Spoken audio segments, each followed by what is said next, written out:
여러분 반갑습니다. 여러분의 멘탈 전도사 천마쌤입니다.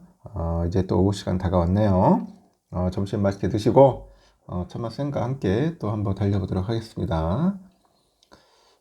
이제 내년을 준비를 해야겠죠. 내년에는 과연 어떻게 될 건지 저도 상당히 궁금해지네요. 엔비디아 FOMC 쇼크 때문에 주가가 잠시 휘청거렸었는데 여기 또 이제 한미 반도체 주도 파랗게 질렸다. 늘 파랬죠. 이 삼성전자 로고부터 바꿔야 할 것 같아. 이 로고가 마음에 안 들어. 솔직히 파란색이 아니라 빨간색으로 바꿔야 할 것 같습니다.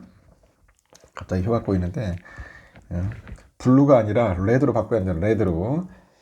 하여튼 이게 파란색에 질려버렸어요. 주가도 계속 빠지고 뭐 좋은 게 하나도 없네 보니까.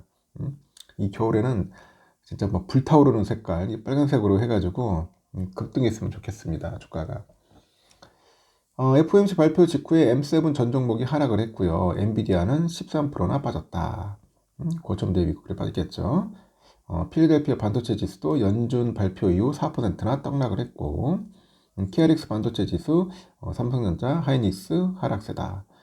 그래서 상당히 안 좋았다는 겁니다. 미국의 FOMC의 예상을 벗어나서 이 매파적인 기조에 국내외 주식시장은 충격에서 벗어나지 못하고 있더라. 충격에서 벗어나지 못하고 있습니다. 벗어나지 못하는데 특히 주식시장을 주도하는 반도체 관련주들이 일제히 하락세를 보이고 있다는 겁니다. 하락세를 보이고 있고 지난 18일 올해 마지막 연방공개시장위원회 FOMC에서 연방준비제도는 통화정책 완화 속도를 늦출 것임을 시사한 바 있습니다. 이에 뉴욕 증시는 일제히 급락을 하더니 다음날에도 장중에 반등을 시도를 했으나 결국 보합권으로 다시 내려오면서 충격이 여전하다. 그걸 보여준 거죠. 충격이 여전하다. 지난 18일 FOMC 발표 직후에 대형 기술주 그룹이죠. M7이라고 하는데 보통 이 전 종목이 하락을 했어요. 테슬라가 좀 많이 빠지네. 그때 막 시원하게 올라가더니 역시 제대로 조정을 갔습니다. 8.28% 빠졌잖아요. 계속 오를 수는 없다는 거야. 그리고 아마존이 4.6%, 애플이 2.14% 낮아졌고 마이크로소프트, 메타 서로 다 각각 3% 이상 후진을 했어요. 후진. 애플이 그리고 이후에 19일 날 애플이 0.7%, 아마존 1.26% 상승을 했고요.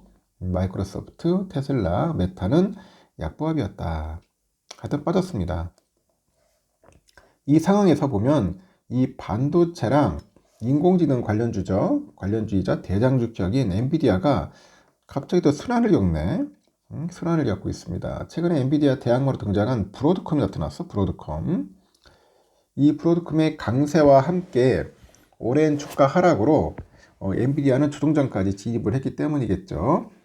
심지어 엔비디아는 18일 반등 기미를 좀 보이다가 연준 발표에 다시 하락을 합니다. 하락을 했고 그 결과 보니까 전날보다 1.14% 내렸습니다. 내려가지고 128.91달러에 마감을 했다. 그렇게 보시면 되겠습니다.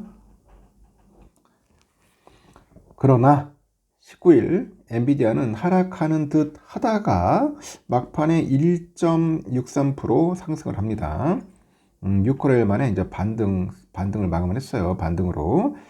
그런데 그 반도체 섹터의 낙폭을 좀 줄여줬죠. 그나마 엔비디아가 좀 올라서 낙폭을 줄였다. 지금 제가 볼 때는 건전한 조정이 아닐까 생각이 듭니다. 건전한 조정.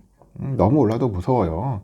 그렇기 때문에 적당하게 빠지면서 살살살 이제 올라가지 않을까 생각이 듭니다. 사실 엔비디아는요, 그 지난 11일 139.31달러 했죠. 그 이후로 5일째 하락을 마감을 했고 부진을 이어왔어요.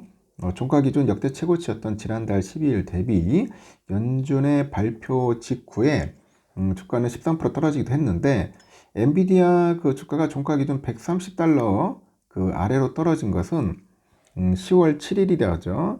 10월 7일 이후로 한 70여일 만입니다. 70여일 만에 그렇게 보였다는 거죠. 올해 엔비디아 1년 수익률은 166.78%에 달했는데 하반기 들어가지고 그 최신의 AI 칩이죠. 블랙웰의 생산 지연 소식에 높아진 시장 기대치 등 주가 반등 요인이 크게 없다 보니까 하락으로 좀 이어졌다는 그런 분석도 나오고 있습니다. 지금 커스텀 반도체 그 설계의 움직임도 엔비디아 하락에 영향을 줬다고 설명하는 분도 있더라고요. 엔비디아가 여전히 대장주일 거라는 건 변함이 없으나 밸류체인의 확장에 주목을 하자. 밸류체인 확장 여기 주목을 하자고 합니다. 그러면서도 이미 시가총액이 1200조에 달하는 브로드컴의 성장세는 마치 작년 5월 엔비디아의 첫 메가 서프라이즈 때가 연상이 된다. 애플마저도 AI를 위한 커스텀 반도체 개발에 나서고 있고 시장 관심이 커스텀 반도체 밸류 체인으로 옮겨가고 있다고 하는 거죠. 한편 FOMC 충격에 미국 종합반도체 투자 지수죠. 필라델피아 반도체 지수도 연준 발표 이후로 전장 대비 4%나 떨어졌어요. 폭락을 했어요. 폭락. 이게 많이 빠지더라고. 그리고 다음 날에도 또 1.56% 떨어졌어요. 이렇게 위험회피 심리를 강하게 드러냈는데 이 필라델피아 반도체 지수는 3거래일간 낙폭이 7%에 달합니다. 여기에 또 엔비디아의 그 반도체를 납품하는 미국 메모리 반도체 기업 마이크론의 주가가 곤두박질 칩니다. 실적은 잘 나왔어. 잘 나왔는데 뭐 내년 초에 수요 둔화를 예상하는 등 이 마이크론이 2분기 실적 전망이 예상보다 부진한 결과를 낳았다. 그런 겁니다. 그 가이던스가 안 좋다. 그러다 보니까 주가가 완전 떡락을 해버렸습니다. 고생해서 올랐는데 한 방에 훅 갔어요. 마이크론 전날 대비 4.33% 하락한 그 103.99달러의 장을 마친 후에 실적 발표 직후 시간에서 16.7% 급락을 해버리는 거예요. 그래서 86.60달러까지 내려가는 거죠. 시원하게 빠집니다. 마이크론은 19일도 16% 넘게 급락을 해가지고 2020년 3월 이후로 최악의 하루를 보냈습니다. 이 마이크론 실적 부진과 FOMC로부터 촉발된 그 위축된 투자 심리는 곧장 국내 반도체 시장에도 영향을 줄 수밖에 없어요. 그 삼성과 하이닉스까지 휘청거리는 겁니다. 지금 삼성도 작살나고 지금 하이닉스도 그렇고 20일에 보면 여러분들 아시다시피 전날 대비 3.28% 내려서 53,100원에 마무리됐잖아요. 삼성전자 주가 53,100원, 하이닉스는 4.63% 빠져서 17만 5천원에 마감을 했습니다. 한편 7거래일간 상승세 유지했던 KRX 반도체 지수도 같은 날 3.3% 하락을 해가지고 2,991을 기록을 했고요. 이로써 이번 주 중에 처음으로 3천선에서 내려오게 됐다. 전문가들은 반도체 시장의 부진한 업황은 내년 밸류체인 확장으로 개선될 것이다 전망을 하던데 엔비디아를 주축으로 해서 반도체 기업들의 이익 모멘텀은 올해 중반부터 낮아지기 시작을 했고요. 반면에 소프트웨어의 이익 모멘텀은 올해 분기 이후 가파른 반등이 예상된다고 합니다. 이렇게 메모리 업종의 변곡점은 내년 2분기가 되지 않겠냐. 올해 2분기부터 시작된 재고 조정을 감안하면은 내년 최대 비수기는 내년 1분기가 될 가능성이 크지만은 AI 사이클에서의 어깨 체질 개선 포인트는 여전히 유효하다. 이렇게 분석들을 하고 있습니다. 그래서 내년 1분기까지도 안 좋고 2분기 돼야지만이 넘어가야지만이 좀 살아나지 않을까. 그렇게 조심스럽게 예상을 하는 것 같습니다. 여러분의 생각은 어떤지 모르겠네요. 하여튼 내년도 별로 좋진 않다고 다들 그렇게 이야기를 하고 있어서 근데 전문가들 이야기가 항상 맞는 건 아니야. 그냥 그렇다는 거지. 꼭 그 사람들의 말에 우리가 맹신할 필요는 없는 것 같습니다. 하여튼 저는 빨리 회복됐으면 좋겠습니다. 좋아질 날이 오겠죠. 여기까지 하고요. 하여튼 즐거운 오후 시간 보내십시오.